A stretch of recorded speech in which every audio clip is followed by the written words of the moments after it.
Fans are reminded to please stay off the field until after the presentation.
The tears for these seniors, right?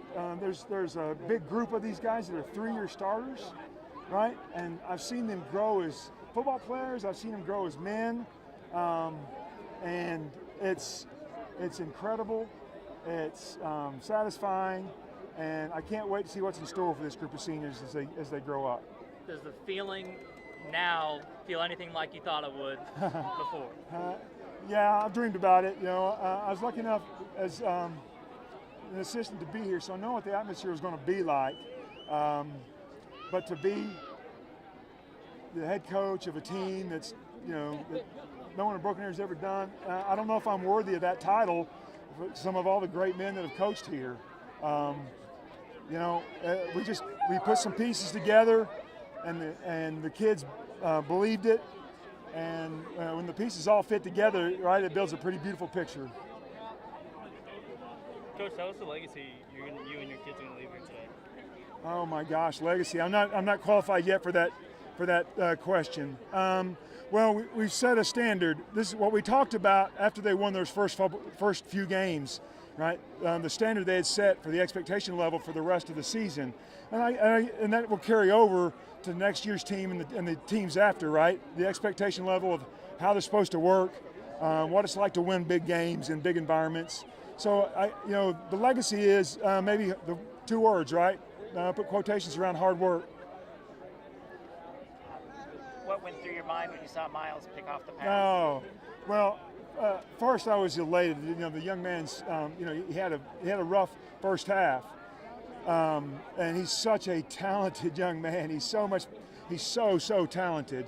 And then I went to sheer panic because I've got coaches and I've got players running on the field doing backflips, you know. So I went from elation to sheer panic.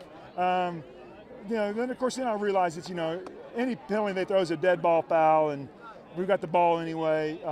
But you want to win the game, you want to win it the right way, and the joy of these kids and the things they've overcome and done, and playing for their dads and their uncles and all the other BA grads. We had tons and tons of alumni here. We had an awesome crowd. For 4 scoring drives, 80 yards or more.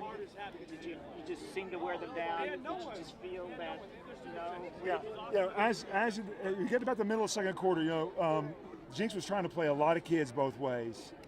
And, when we're, lining up with a fullback and tight ends and trying to tackle Noah and Q, you could see it start wearing on them. The runs in the first quarter were 2 and 3 yards. In the second and third quarter, they were 6 and 8 and some 10 and some 12s. And that's just a cumulative effect of trying to tackle those big guys. And what can you say about Q? First off, just character-wise, I'm so proud of that young man. How he came in here and handled his situation and the role we asked him to handle.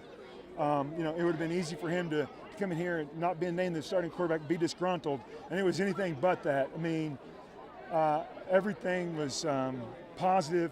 He was a great leader. He loves to compete, loves competing at practice. Anything. Playing pickup sticks, Q's going to try to beat you. So, really, really proud of that young man. For him to score all but one of your touchdowns today, just what does that say about his performance? Well, it tells you, right, for a young man that hasn't been here very long, right, he walked in the door and he said, Coach Alexander, coach me hard. He hadn't been coached hard wherever he'd been, right? And he came in and, I don't make any bones about it, right? I asked these kids to work hard and to perform at a high level, right? It's what it takes to win a championship. And he said, I said, you sure, Q, about that? Because I probably coach hard. You're not gonna enjoy some of my coaching every once in a while. And you know what? He had a smile on his face every day. The kid loves it.